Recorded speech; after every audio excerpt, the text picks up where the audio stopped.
तो दोस्तों स्वागत है आप सभी का आज के एक्सप्लेनेशन में जो कि होने वाला है मनी हाइस्ट सीजन 3 पर जो 2017 में रिलीज हुई थी। एंड गाइस इससे पहले भी हम money heist season 1 and season 2 explain कर चुके हैं एंड आपने सीजन 1 के एक्सप्लेनेशन को बहुत ज्यादा प्यार दिया एंड हमने उस वीडियो में 1 लाख प्लस व्यूज क्रॉस कर लिए हैं and season 2 is on the way of it. And आज मैं एक्सप्लेन करूंगा मनी हाइस्ट सीजन 3 एंड मेरी आपसे गुजारिश है कि आप चैनल को सब्सक्राइब करके बेल आइकॉन दबा दें और मुझे आप इंस्टाग्राम पर भी फॉलो कर सकते हैं जहां मैंने 1K फॉलोअर्स का टारगेट रखा है, सो प्लीज सपोर्ट। तो अब बिना देर किए चलते हैं सीधा वीडियो की तरफ।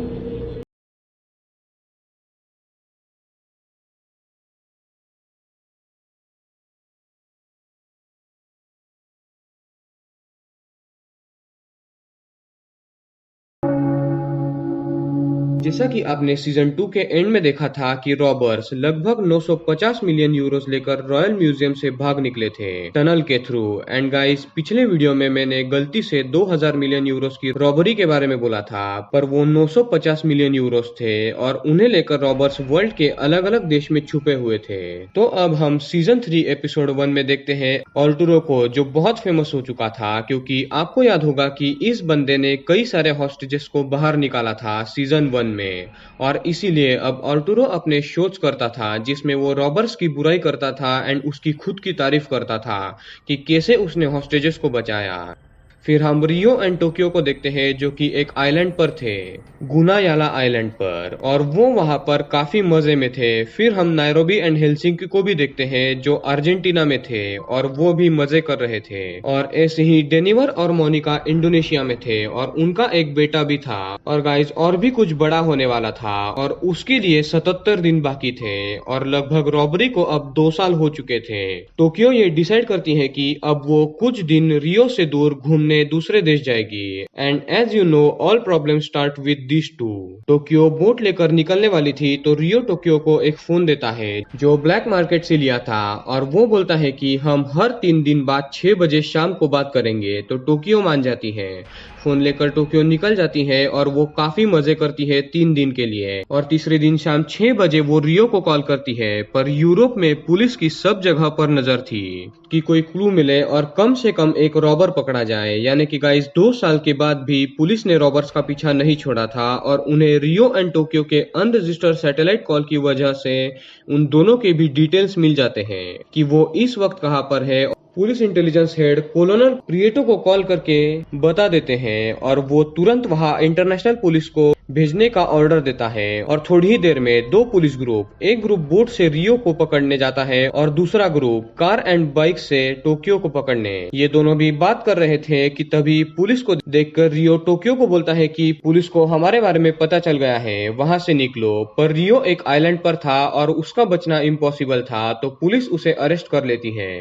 और दूसरी तरफ टोक्यो का भी फोन टैप करके पुलिस वहां आती है, पर टोक्यो ने उस फोन को एक डॉगी के बेल्ट को लगा कर रखा था और वो खुद जंगल में भाग जाती है, पर पुलिस उसका लगातार पीछा कर रही थी। फिर हम वो समय देखते हैं 2 साल पहले का, जब रॉबर्स ने पैसे लेकर बोट से इंटरनेशनल बॉर्डर क्रॉस की थी। और तब हम प्रोफेसर को देखते हैं जो सबको बोट के अंदर ले जाता है और सारे रॉबर्स को एक फाइल देता है जिसमें प्रोटेक्शन प्रोटोकॉल्स थे कि अगर किसी भी तरीके से पुलिस ने तुम्हें पकड़ लिया तो क्या करना है। और फिर वो हर कॉन्टिनेंट के नंबर्स बोर्ड पर लिख कर बोलता है कि तुम अगर इनमें से किसी भी कॉन्टिनेंट में जाते हो और पुलिस अगर तुम्हारे पीछे पड़ती है तो तुम इन नंबर्स पर कॉल करना, तब मेरे आदमी तुम्हें मेरे पास ले आएंगे सेफली। अब टोक्यो को 2 साल बाद इन नंबर्स की जरूरत पड़ी थी और वो कॉल करती है, तो प्रोफेसर का एक आदमी टोक्यो को अपने साथ थाईलैंड ले जाता है। वहां एक बड़े से टेम्पल में टोक्यो को जाने बोलता है और जब टोक्यो वहां जाती है तो उसकी एंड प्रोफेसर की 2 साल बाद मुलाकात होती है।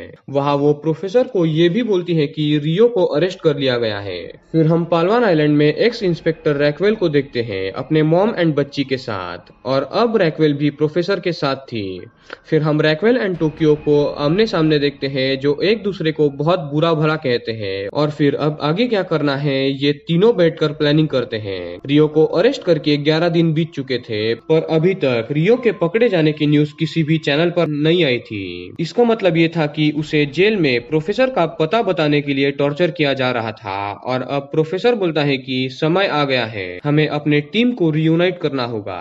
हम कुछ ही दिनों में सारे लोग एक साथ आए हैं ऐसा देखते हैं और सब लोग पूछते हैं कि रियो कहाँ है। तो टोक्यो बोलती है कि उसे अरेस्ट कर लिया गया है। वो आगे बोलती है कि हमें रियो को बचाना होगा। तो डेनिवर गुस्सा हो जाता है कि अब ये नहीं हो सकता, अब वो बुरा काम नहीं करेगा। अब उसकी बीवी एंड उसका एक बच्चा है और किसी का भी रियो की मदद करने का मन नहीं था। पर प्रोफेसर सबको बोलता है कि टोक्यो एंड रियो ने सबके लिए बहुत कुछ किया है। जब मॉस्को मरा था तो टोक्यो मॉस्को के पास बैठी थी जब सब लोग टनल खोद रहे थे।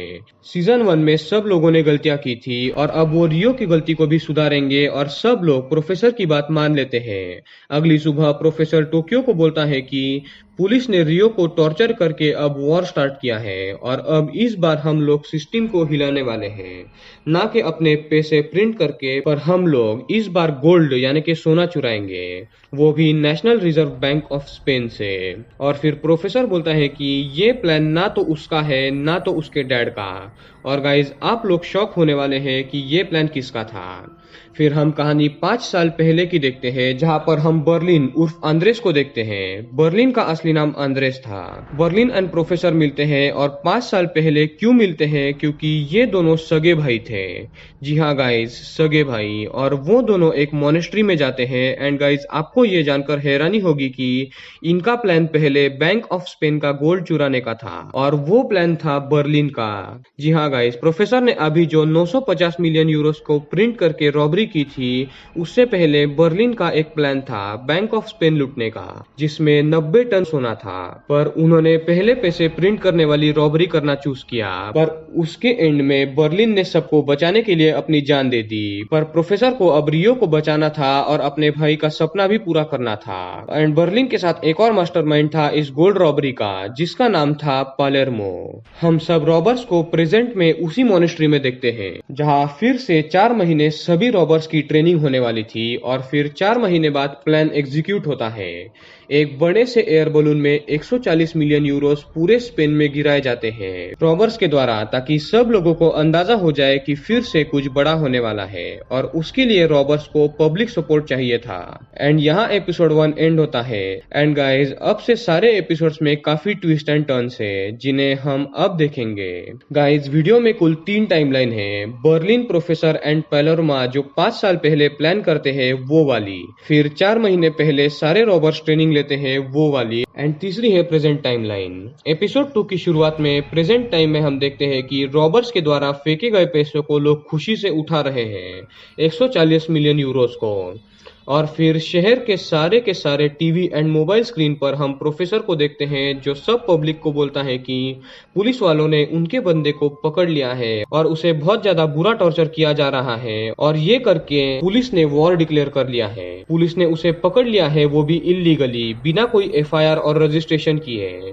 और अब वो पहले से भी बड़ी रॉबरी करने वाले हैं। एंड गाइज ये रॉबरी थी सिर्फ 3 दिनों की और इस रॉबरी का सिंबल था डेली मास्क। और फिर पब्लिक के सामने प्रोफेसर अपना चेहरा भी रिवील करता है और फिर सबको इमोशनल करके चला जाता है।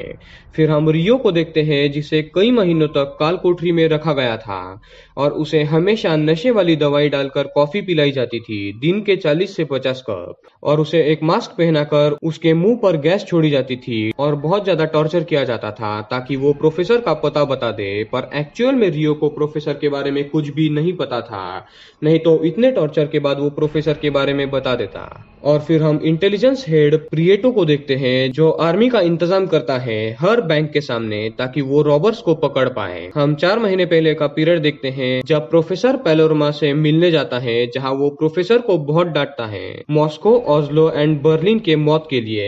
एंड बर्लिन एंड पैलोरमा का ही ये गोल्ड रॉबरी का प्लान था और ये प्लान अब बिना बर्लिन के ही इन्हें कंप्लीट करना था। फिर हम सभी रॉबर्स को प्रेजेंट में आर्मी ड्रेस पहने देखते हैं और वो प्रोफेसर के ग्रीन लाइट का इंतजार कर रहे थे। इस बार 3 लोग रॉबर्स के ग्रुप में नए आए थे। पैलोरमा जो ग्रुप इंचार्ज था बर्लिन के जगह पर, दूसरा था बोगोटा एंड तीसरा ये एक्स मिलिट्री ऑफिसर। इस बार प्रोफेसर के पास इतने पैसे थे कि उसने अपने पूरे सेटअप को तैयार एडवांस तरीके से किया था और उसने करीब 65 पाकिस्तानी हैकर्स हायर किए थे। जिन्होंने सीएनआई एंड पुलिस फोर्स के फोन हैक कर लिए थे और उनके माइक्रोफोन्स एक्टिवेट कर लिए थे, जिसके चलते अब प्रोफेसर अपने बेस पर बैठे बैठे ही सब बातें सुन सकता था। और प्रोफेसर का बेस था एक वैन। जी हाँ, एक चलती फिरती वैन। अब प्रोफेसर वैन में रैक्वेल के साथ बैठा था। And guys don't worry, Raquel professor को धोखा नहीं देने वाली। पूरे सीजन में वो प्रोफेसर का साथ ही देती है। प्रोफेसर प्रिएटो के ऑर्डर सुनता है और प्रिएटो ने हर एक मिलिट्री ट्रूप को अलग अलग बैंक में भेजा था, जिनके अलग अलग नंबर थे। एंड बैंक ऑफ स्पेन, जिसे इन्हें लूटना था, उसके आर्मी के ट्रूप के नंबर्स थे ब्रीपैक 6। और प्रोफेसर ये रॉबर्स को बता देता है और रॉबर्स अपने गाड़ियों पर BRIPSC 6 के स्टिकर्स लगाता है और उनके पास अब 17 मिनट थे बैंक में जाने के लिए। सब लोग मिलिट्री ट्रक एंड जीप में बैठकर बैंक ऑफ स्पेन के बाहर पहुंचते हैं तो बाहर वहां पहले से ही बहुत पब्लिक जमा हुई थी एंड वो सब रॉबर्स की तरफ से थी। और वो मिलिट्री ट्रक पर हाथ में जो आए वो फेंक रही थी, पर उन्हें ये नहीं पता था कि वो मिलिट्री मैन नहीं बल्कि खुद रॉबर्स है। सब गाड़ी से उतरते हैं। डेनिवर और हेलसिंकी पुलिस वालों के साथ क्राउड को कंट्रोल करते हैं और बाकी लोग पैलोरमा के साथ सिक्योरिटी हेड से मिलते हैं, जो उन्हें अंदर नहीं जाने देता और बोलता है कि जब तक प्रिएटो उन्हें नहीं कहते तब तक वो उन्हें अंदर नहीं जाने देंगे। तो प्रोफेसर अपने वैन से वॉइस चेंजर से प्रिएटो की आवाज में उस सिक्योरिटी हेड को बोलता है कि उन्हें अंदर जाने दो, और सिक्योरिटी हेड उन्हें परमिशन दे देता है।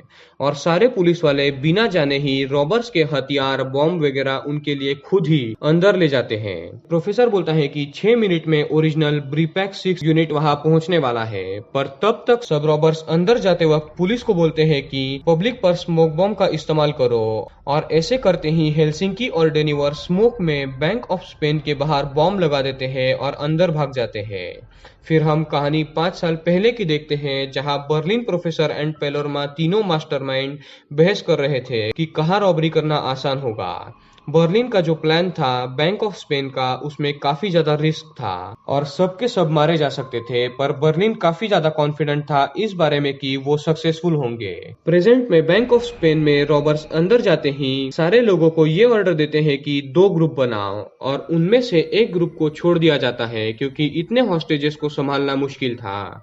तो उन्हें ये बोलकर बाहर निकाला जाता है कि बिल्डिंग पर अटैक होने वाला है, जल्दी बाहर जाओ। एंड जैसे ही ग्रुप 1 बाहर जाता है, पैलोरमा बॉम्ब जो बाहर लगाए थे उन्हें एक्टिवेट कर देता है, जिसके चलते बॉम्ब फट जाते हैं। और फिर पैलोरमा बोलता है कि शायद रॉबर्स कभी भी अंदर आ सकते हैं, तो दरवाजे बंद करो, और दरवाजे बंद किए जाते हैं। पैलेर्मो सारे लोगों को ये बोलता है कि अब सब लोग अंदर सुरक्षित हो। प्रोफेसर एंड रैक्वेल अब थोड़ा सा टेंशन में थे क्योंकि यहाँ से आगे अब सबसे मेन काम स्टार्ट होने वाला था। एपिसोड 2 यहाँ पर एंड होता है। एपिसोड 3 की शुरुआत में हम रॉबर्स का ट्रेनिंग पीरियड देखते हैं, जहाँ हेलसिंकी एक सवाल पूछता है कि वो बिल्डिंग काफी बड़ी है और हम लोग बहुत कम हैं, तो वो इतने बड़े बिल्डिंग को हैंडल नहीं कर पाएंगे। तो प्रोफेसर बोलता है कि ये बिल्डिंग बाहर से ऐसी दिखती है, पर उसका बीच वाला पार्ट सबसे सेफ है, जिसकी दीवारें बहुत मोटी हैं और वो एक किले के समान है। तो जब भी कोड रेड एक्टिवेट किया जाएगा तो कोई भी अंदर नहीं आ सकता 1 घंटे के लिए, और तब तक हमें इस कहानी के एक टुकड़े को पकड़ना होगा, यानी कि गवर्नर को, जो बैंक ऑफ स्पेन में होगा।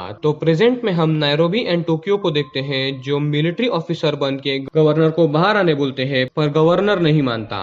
तो अब उन्हें किसी तरह गवर्नर को बाहर निकालना था, पर उसके पास सिर्फ 4 गन थी और 5 बॉडीगार्ड्स थे, तो ये काफी मुश्किल था। तो टोक्यो एक बॉडीगार्ड को बेहोश करती है और फिर गवर्नर पर गन तान देती है। ये दोनों लिफ्ट में जाती है, पर गवर्नर निकलने में कामयाब हो जाता है। दूसरी तरफ पैलेर्मो सबको बोलता है कि इस बिल्डिंग में रॉबर्स घुस चुके हैं और वो तुम्हें हॉस्टेजेस बनाने वाले हैं, और वो रॉबर्स कोई और नहीं, वो खुद है।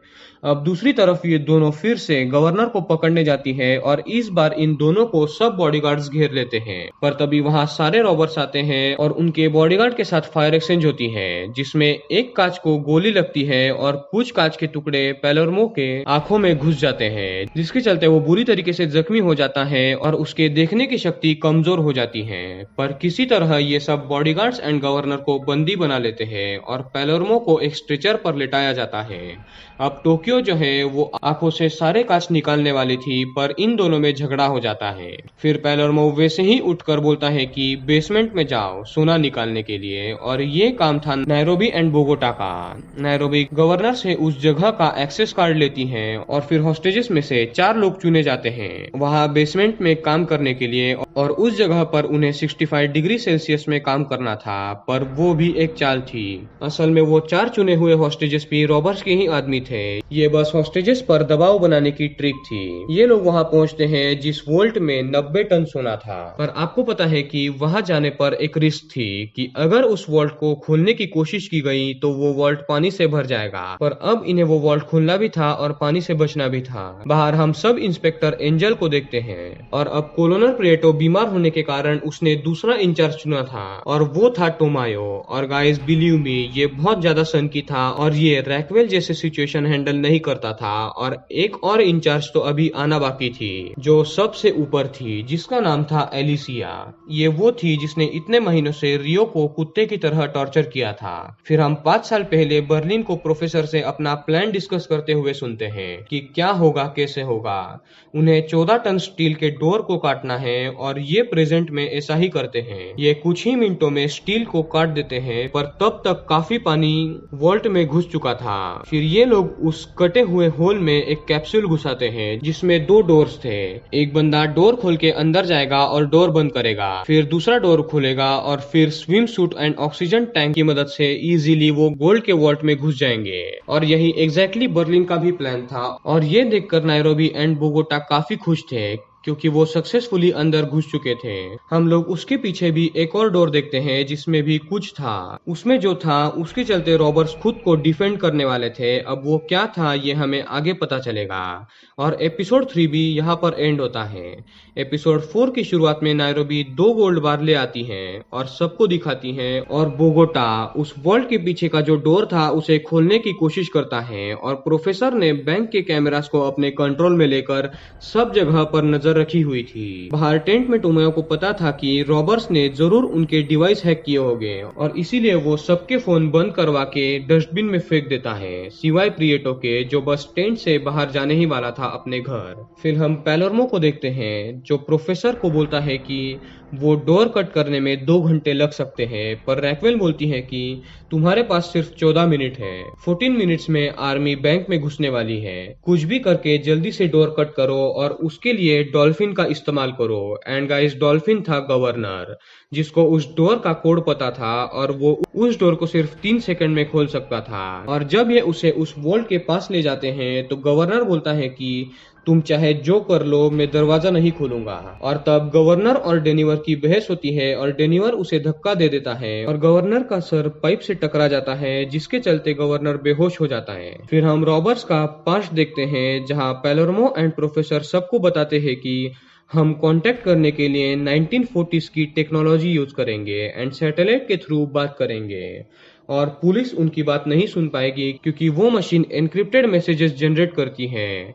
हर कॉल के बाद 2400 एन्क्रिप्टेड लेयर्स उसमें ऐड होते थे, और पुलिस जब तक उन्हें डिकोड करती तब तक और 2400 एन्क्रिप्टेड लेयर्स ऐड होते थे, तो पुलिस कभी भी उनकी बातें नहीं सुन पाती। प्रेजेंट में सारे होस्टेजेस को मास्क, रॉबर्स के कपड़े एंड बुलेट प्रूफ जैकेट दिए जाते हैं, और तब प्रोफेसर जो है वो प्रिएटो, जिसका अकेला का फोन ऑन था, उस पर कॉल करता है, और उसे भी पुलिस ट्रेस नहीं कर सकती थी क्योंकि वो कॉल भी पुराने फोन से किया था, जिसमें ना तो कैमरास थे ना तो जीपीएस ट्रैकिंग सिस्टम। और फिर भी अगर पुलिस उसे ट्रेस करती तो प्रोफेसर का एक आदमी जो है वो हमेशा घूमते रहता था। तो अब मैं आपको ठीक से समझाता हूँ। प्रोफेसर जो है वो पुराने फोन से अपने आदमी के पुराने फोन पर कॉल करता है, और उसका आदमी एक और फोन से प्रिएटो के फोन पर कॉल करता है, और प्रोफेसर का आदमी उन दोनों फोन को एक दूसरे के ऊपर रखकर एक बॉक्स में पैक करके घूमता रहता था। और इसके चलते आईपी एड्रेस जो है वो एक फोन से दूसरे फोन पर जंप होता था, और उस शहर में 4 लाख लोग थे, तो सबके फोन पुलिस को चेक करना इम्पॉसिबल था।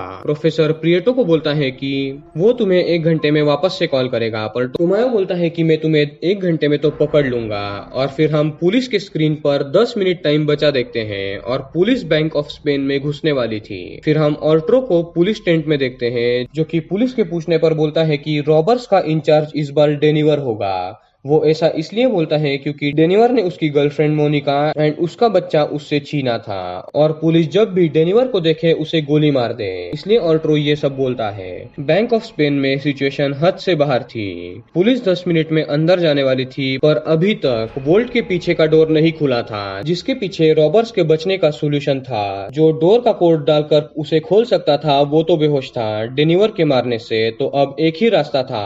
बोगोटा एक बॉम्ब ले जाता है उस कैप्सूल के थ्रू उस वोल्ट में और वो उस बॉम्ब को डोर पर लगाकर छुप जाता है और बॉम्ब फटते ही डोर भी ओपन हो जाता है। सबको बाहर लगता है कि बोगोटा मर गया, पर ऐसा नहीं था। एपिसोड 4 यहीं पर एंड होता है। एपिसोड 5 की शुरुआत में हम देखते हैं कि गवर्नर को ठीक करने की कोशिश की जा रही थी। उसके सर पे लगने के कारण उसे डर के मारे माइल्ड अटैक आया था एंड दूसरी तरफ वोल्ट के अंदर डोर टूट चुका था जिसमें बहुत सारे सूटकेस थे। बोगोटा उन सूटकेस को बाहर ले आता है एंड डेनिवर जल्दी से उन्हें बाहर ले जाता है एंड बैंक ऑफ स्पेन के डोर खोलकर बाहर जाने लगता है। तब तक पुलिस अंदर घुसने वाली थी, पर तब डेनिवर बाहर ये 2 सूटकेस ले जाता है एंड रॉबर्स के पास उस वोल्ट में कई सारी ऐसी सूटकेस थी और टोमायो जब डेनिवर के हाथ में ये सूटकेस देखता है तो वो पुलिस एंड आर्मी को मिशन अबॉर्ट करने बोलता है और पीछे हटने बोलता है। अब आप सोच रहे होंगे कि उस सूटकेस में ऐसा क्या था, तो जाहिर सी बात है कि वो इतने परफेक्टली छुपाए गए थे, मतलब उसमें सारे सरकार के काले कारनामे छुपे हुए थे और मीडिया के सामने ये ना आए और रॉबर्ट्स उनकी जानकारी पब्लिक तक ना पहुंचाए, इसीलिए टोमायो पुलिस एंड मिलिट्री को अंदर जाने से रोकता है। डेनिवर उन 2 सूटकेस को बाहर फेंक कर अंदर चला जाता है एंड गाइज अब पुलिस को थोड़ी देर ही सही अब शांत बैठना ही था, क्योंकि अब रॉबर्ट्स के हाथ में हुक्म के पत्ते लगे थे। हम यही सब बर्लिन को 5 साल पहले ही बोलते हुए देखते हैं कि क्या कब और कैसे होगा।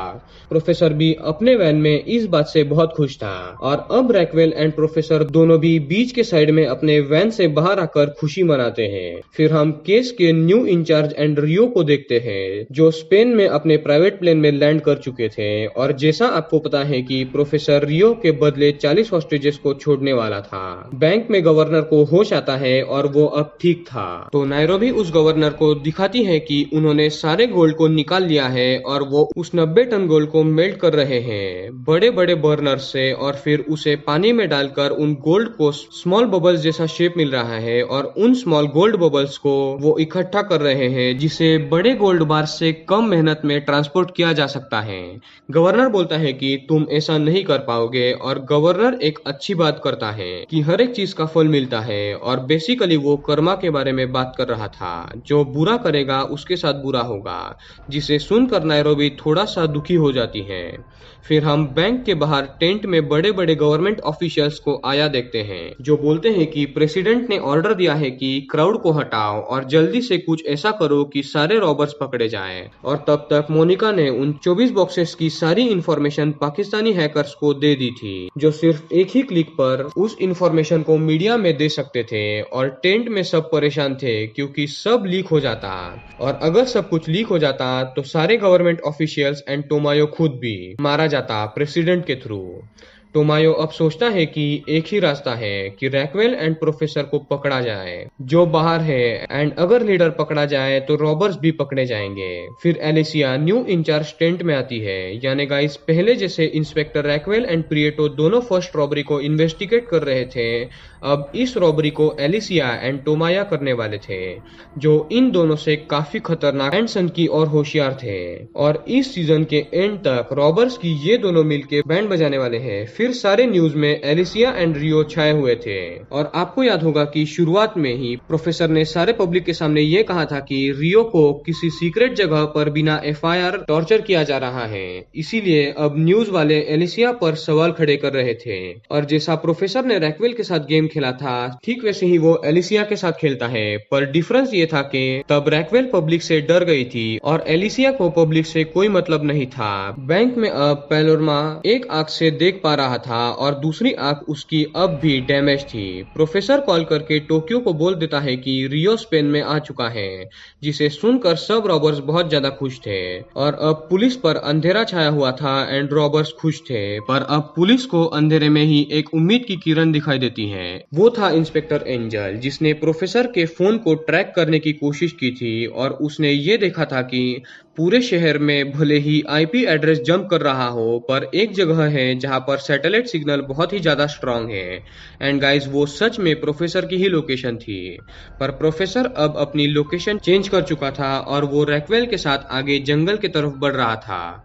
फिलहाल तो टोमाया बोलता है कि जब तक लोकेशन कंफर्म नहीं होती, इसके बारे में किसी को मत बताओ। तब प्रोफेसर एलिसिया को कॉल करता है और ये रैक्वेल की तरह प्रोफेसर से बात नहीं करने वाली थी, और वो सीधा बोलती है कि बकवास बातें रहने दो। और वो बोलती है कि रैक्वेल, मुझे पता है कि तुम मेरी बात सुन रही हो, और एक और बात सुन लो कि मैं तुम्हारे मॉम एंड बेटी को ढूंढ रही हूँ, और मैं जल्दी ही उन्हें ढूंढ लूंगी और उन्हें भी रियो की तरह काल कोठरी में रखूंगी। मुझे ना तो मीडिया की परवाह है ना तो पब्लिक की, और मैं ये कर सकती हूँ, एंड तुम्हें भी ये पता है। ये प्रोफेसर एंड रैक्वेल दोनों को भी एक्सपेक्टेड नहीं था। और प्रोफेसर बोलता है कि रैक्वेल, अगर तुम टीम में नहीं होती तो अच्छा होता, क्योंकि तुम ही इस रॉबरी का आसान शिकार हो। और इसके चलते दोनों में झगड़ा हो जाता है। बैंक में गवर्नर का हेड बॉडीगार्ड रॉबर्ट्स को बहुत बुरा भला कहता है, और इसके चलते पैलर्मो उसे स्टिक से बहुत मारता है, जिसके चलते हेलसिंकी डेनिवर उसे रोकते हैं। एंड नायरोबी बोलती है कि प्रोफेसर का रूल है कि किसी को हानि नहीं पहुंचानी। पर पैलोरमा बोलता है कि ये प्लान प्रोफेसर का नहीं है, वो उसका एंड बर्लिन का है। भले ही प्रोफेसर अब उसे हैंडल कर रहा है, पर पैलोरमा जो चाहे वो कर सकता है। और इनका भी आपस में झगड़ा हो जाता है। यानी गाइस, एलिसिया के एंटर होते ही प्रोफेसर एंड रैक्वेल में आग लग गई थी, और अब रॉबर्ट्स में भी झगड़ा हो गया था। एपिसोड 5 यहीं पर एंड होता है। एपिसोड 6 की शुरुआत में हम 5 साल पहले दोनों भाई बर्लिन एंड प्रोफेसर को देखते हैं। बर्लिन सर्जियो उस प्रोफेसर को अपने गर्लफ्रेंड से मिलाता है, जिसका नाम था टाइटेनिया, और बर्लिन ने उसे दोनों भी रॉबरीज यानी कि royal museum and bank of Spain के रॉबरी के बारे में बता दिया था। एंड बेसिकली ये भी एक चोर थी, पर इसके चलते इन दोनों में भी बहस हो जाती है। फिर प्रेजेंट में हम प्रोफेसर को देखते हैं, जो पैलोरमा को कॉल करके पूछता है कि काम कैसा चल रहा है। तो पैलोरमा बोलता है कि अभी तक 10 टन गोल्ड को ग्रेन्स में कन्वर्ट किया जा चुका है, लगभग 10,700 किलो सोना, और टोटल उन्हें 90 टन ग्रेन्स कन्वर्ट करने थे। और बात तो साफ थी कि प्लान कंप्लीट होने पर इन्हें बहुत ही ज्यादा पैसे मिलने वाले थे, पहले से भी ज्यादा पैसे। पुलिस टेंट में सब डिसाइड करते हैं कि अगर रॉबर्ट्स के पास 24 बॉक्सेस है जिसमें गवर्नमेंट के सारे सीक्रेट है, तो पुलिस खुद ही उन सीक्रेट्स को मीडिया के सामने रिवील कर देगी। और जब रॉबर्ट्स को पता चलेगा कि पुलिस ने खुद ही गवर्नमेंट के सीक्रेट रिवील कर दिया है, तो उनके पास कुछ भी नहीं बचेगा। और पुलिस ये काम खुद के नाम पे नहीं करेगी, वो ये काम करेगी प्रोफेसर के नाम पे। वो सबको ये बोलेगी कि गवर्नमेंट की सीक्रेट प्रोफेसर ने ही रिवील किए हैं। और जब प्रेसिडेंट को ये पता चलेगा, वो प्रोफेसर को शूट एट साइट की ऑर्डर दे देगा, और उन लोगों को इनाम भी मिलेगा जो प्रोफेसर का पता बताएंगे। और यही होता है, पुलिस मीडिया में ये अफवाह उठा देती है कि प्रोफेसर ने गवर्नमेंट के सीक्रेट रिवील कर दिए हैं। ये सुनते ही प्राइम मिनिस्टर टोमायो को डायरेक्ट ऑर्डर देता है बैंक में घुसने के, और वो घुसने वाले थे एक हाई प्रेशर गैस वेंटिलेटर के थ्रू घुसाकर। और वो गैस थी हेलोथेन, जिसे सूंघ कर 30 मिनट तक सब बेहोश हो जाएंगे, और जब तक उनकी आंख खुलेगी वो अरेस्ट हो चुके होंगे। प्रोफेसर पैलोर्मो को इसकी खबर देता है, पर वो कहां से घुसने वाले हैं ये किसी को पता नहीं था। रैक्वेल अपने आदमी को कॉल करके बोलती है कि वहां क्या हो रहा है ये देखकर बताओ, और तभी उनकी वैन रास्ते में एक पेड़ के नीचे से गुजरती है, और उनका एंटीना जो है वो टूट जाता है और उनका कनेक्शन लॉस्ट हो जाता है। प्रोफेसर नीचे उतरकर वो एंटीना उठाता है, पर तब गांव के लोग वहां आकर उन्हें घेर लेते हैं और बोलते हैं कि हम तुम्हारे बहुत ज्यादा बड़े फैन हैं। तब वहां एक पुलिस वाला आता है, जिसे वहां आते देख प्रोफेसर छुप जाता है, और गांव वाले उस पुलिस वाले को झांसा देकर जाने बोलते हैं। उस ऑफिसर के जाते ही सब प्रोफेसर की वैन जो कीचड़ में फंसी थी उसे निकाल देते हैं, और रैक्वेल सभी गांव वालों को पैसों के बंडल पैक करके देती है। और तब रैक्वेल का आदमी फिर से कॉल करता है कि पुलिस वाले नार्कोटिक गैस छोड़कर अंदर घुस रहे हैं। प्रोफेसर एक जगह गाड़ी रोककर किसी तरह पैलोर्मो को इसकी जानकारी देने में कामयाब हो जाता है, और हम 5 पुलिस वालों को देखते हैं जो अब अंदर जाने वाले थे। वो अंदर जाते हैं वेंटिलेटर डक्ट के थ्रू, एक के बाद एक। पर जब वो अंदर जाते हैं उन्हें कई लोग बेहोश दिखते हैं, पर एक भी उन्हें रॉबर नहीं दिखता। सारे लोग हॉस्टेजेस थे। और जैसे ही पुलिस वाले आगे बढ़ते हैं, रॉबर्स जिन्होंने ऑक्सीजन मास्क पहने हुए थे, वो दोनों साइड से आगे एंड पीछे से मशीन गन से पुलिस पर हमला करते हैं। गोलियों से बचते हुए पुलिस वाले एक रूम में जाते हैं, और यही रॉबर्स को चाहिए था। पुलिस उस रूम में जाते ही सारे लेजर सेंसर्स एक्टिवेट हो जाते हैं और अगर उन लेजर्स को हाथ लगाया जाता तो जो एक्सप्लोजिव्स वहां लगाए गए थे वो फट जाते और पांचों पुलिस वाले मारे जाते हैं। और तभी पुलिस का ऑक्सीजन भी खत्म होने वाला था और वो बेहोश हो जाते हैं और पांचों पुलिस वालों को बंदी बना लिया जाता है। कई घंटों तक पुलिस वाले वापस नहीं आए थे। तभी पुलिस टेंट में प्रोफेसर कॉल करके पुलिस वालों को बोलता है कि ये रहे तुम्हारे इलीट स्क्वाड जो तुरंत पकड़ी गई। और तब प्रोफेसर बोलता है कि वो 40 हॉस्टेजेस एंड इन 5 ऑफिसर्स को छोड़ देगा अगर तुम रियो को बैंक ऑफ स्पेन में ले आओगे। एलिसिया प्रोफेसर की बात मान लेती है और ये सुनकर प्रोफेसर एंड रैक्वेल खुश हो जाते हैं। सुबह 8 बजे रियो आजाद होने वाला था और ये खुश खबर टोक्यो को भी मिलती है। फिर हम रियो को देखते हैं जो एक हॉस्पिटल में था। उसके शरीर में एक जगह पर पुलिस के द्वारा एक माइक्रोफोन एंड एक सैटेलाइट चिप लगाई जाती है और फिर उसे तैयार करके बैंक ऑफ स्पेन के सामने लाया जाता है और रियो काफी ज्यादा खुश था और टोक्यो भी।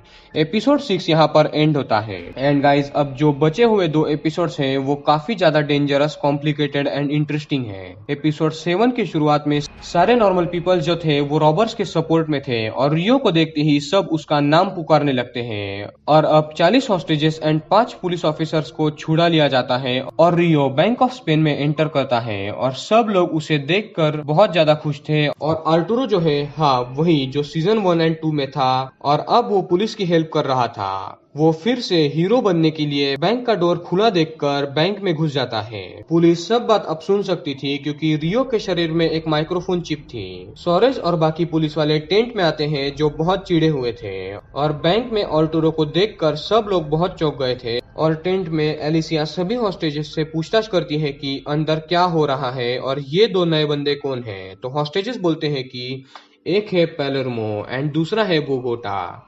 फिर एलिसिया एक ऐलान करती है कि जो भी प्रोफेसर का पता देगा उसे 10 मिलियन यूरोस मिलेंगे और इतने पैसों के लिए कोई भी प्रोफेसर को पकड़ कर ले आता। फिर हम एंजल को देखते हैं जिसने प्रोफेसर की वैन ढूंढ निकाली थी पर अंदर कोई नहीं था। तो टोमायो एंजल को पुलिस, आर्मी और बाकी सारी पावर्स देता है और बोलता है कि अब प्रोफेसर का पता जल्दी से लगना चाहिए।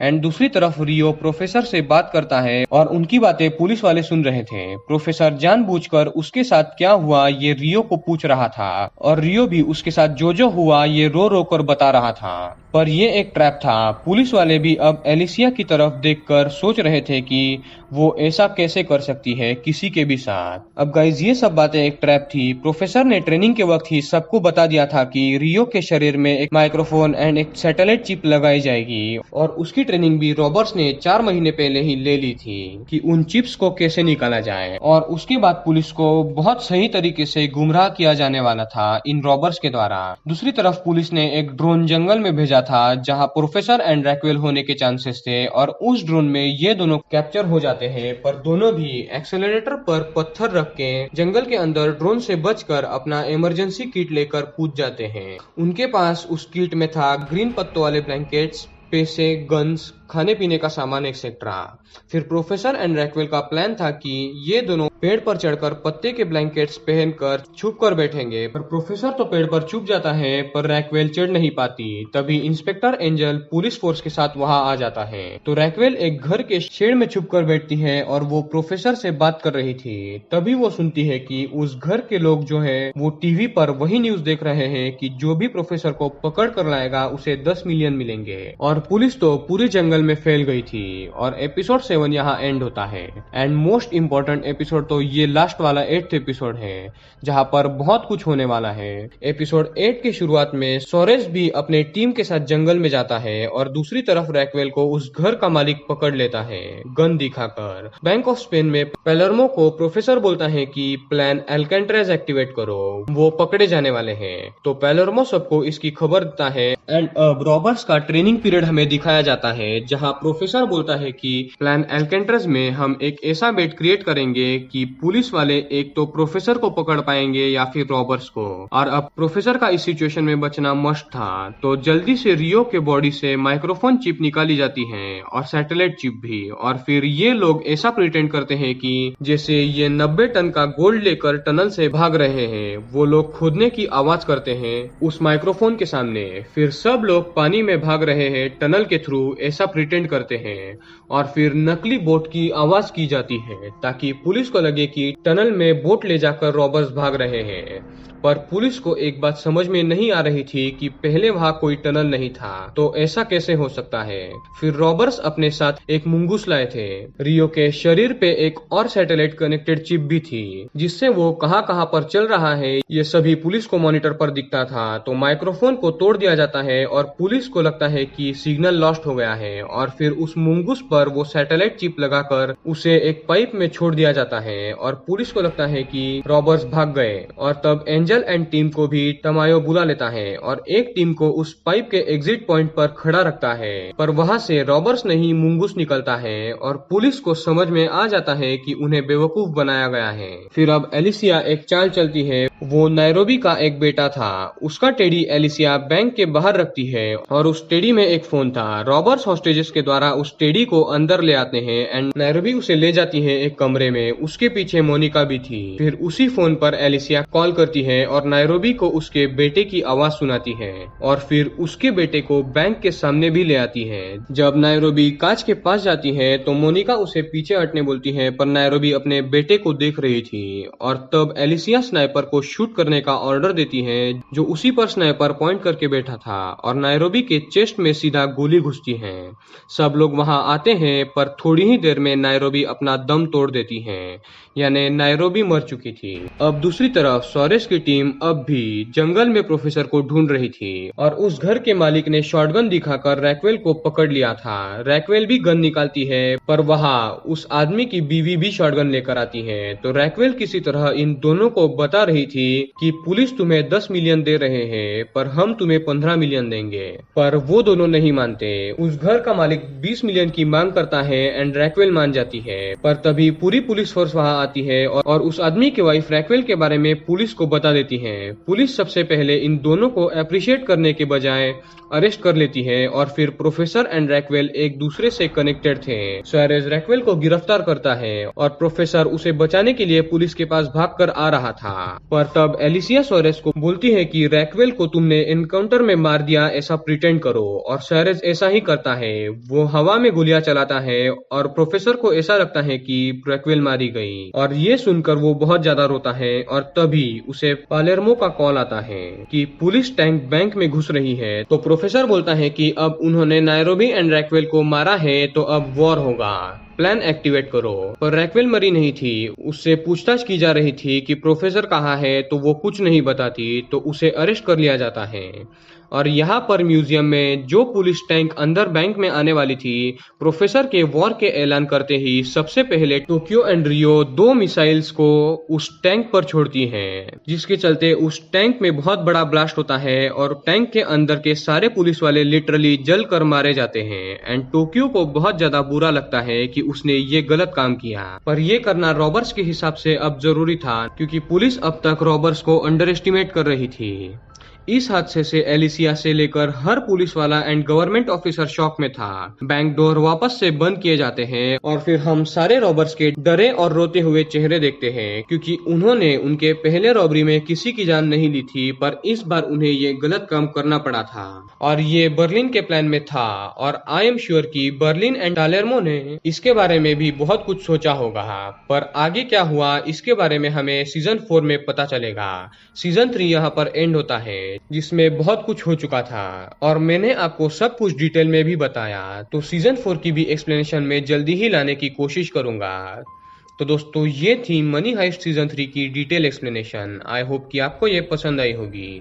तो वीडियो को लाइक करें एंड चैनल को सब्सक्राइब करके बेल आइकॉन जरूर दबा दें और साथ ही साथ आप मुझे इंस्टाग्राम पर भी फॉलो कर ले, आपको लिंक डिस्क्रिप्शन में मिल जाएगी। तो मिलते हैं अगली वीडियो में।